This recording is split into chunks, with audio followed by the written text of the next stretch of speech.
Bonjour à tous.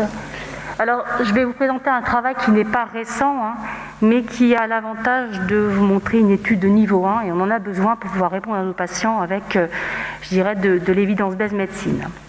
Alors, je vais aller directement dans le vif du sujet. C'était donc un essai prospectif randomisé qui a été commencé il y a 10 ans, sur environ 3 ans, étude monocentrique, et le but de l'étude, c'était de comparer... Alors, j'ai plus de retour d'écran, si c'est bon, de comparer les ostéotomies tibiales de validation par addition interne avec appui complet ou appui différé de 2 mois classique. Et l'hypothèse était qu'il n'y a pas de différence à 1 an de recul avec le score IKS. La technique était standardisée, une voie d'abord interne verticale, une ouverture interne, comme je vous l'ai dit, avec la plaque Tomofix, pas d'arthroscopie première, je sais que certains font ce type de geste auparavant, avec donc des vis verrouillées et pas de comblement de l'ostéotomie.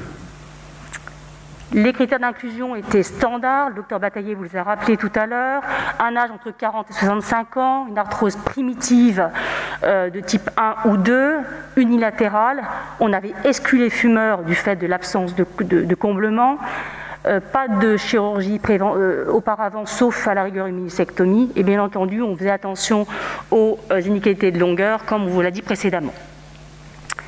Donc ça, c'est notre flowchart. Vous voyez que sur les 232 patients qu'on aurait pu inclure dans cette période de 3 ans, seuls 50 patients ont été inclus, conformément également aux recommandations statistiques. On pouvait avoir 50 patients pour répondre à notre question.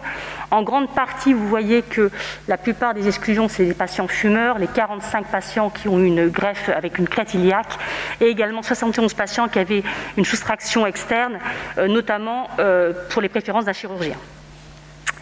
Alors, à 1 an, on voit les résultats.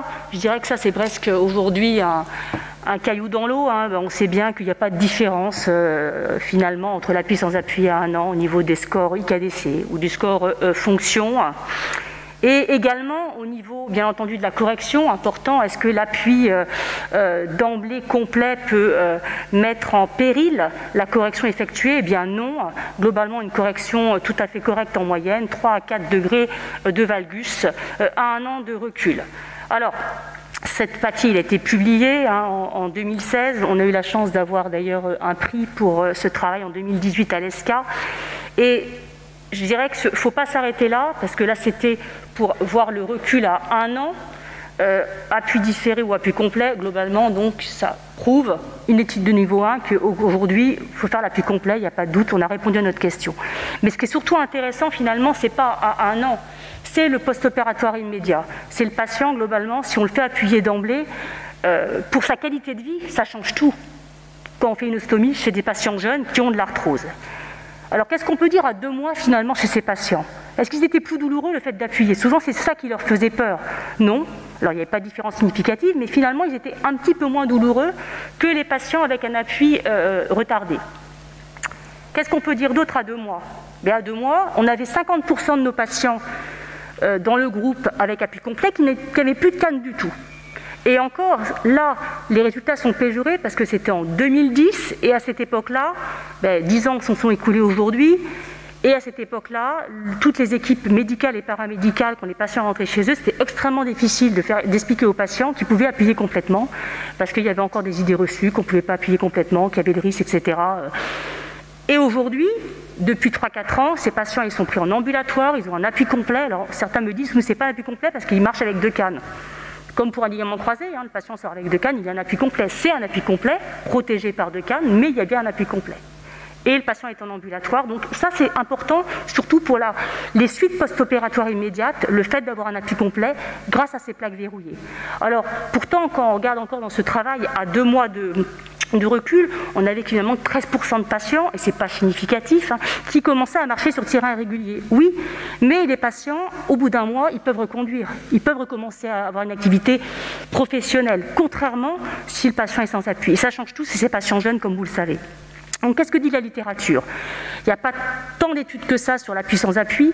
Il est bien évident sur cette méta-analyse qui n'a utilisé que des études de niveau 1 que, oui, les plaques verrouillées sont supérieures aux plaques non verrouillées, que l'appui complet il faut l'utiliser quand on a des plaques verrouillées, mais attention, biomécaniquement correctes, au moins 3 vis en proximal et 3-4 vis en distal. Et puis, il y a 2 très belles études françaises qui sont sorties récemment, une lilloise et une de Hernigou. On connaît tous les travaux de Hernigou sur les ostéotomies, qui lui-même préconise qu'on peut faire des ostéotomies en un temps bilatéral avec ces plaques verrouillées et un appui complet. Donc on peut encore aller au-delà dans ces indications. Et pourquoi? Parce que justement, Michel Bonin en a parlé un tout petit peu, l'ostéotomie va permettre quoi? Il va permettre, dans 2/3 des cas, pour les patients d'avoir des activités importantes, du ski, du tennis, on a vu une très belle vidéo tout à l'heure, et le fait d'appuyer d'emblée, le retour rapide à la marche va également permettre d'accélérer ce processus de retour au sport et aux activités professionnelles. Je vous remercie.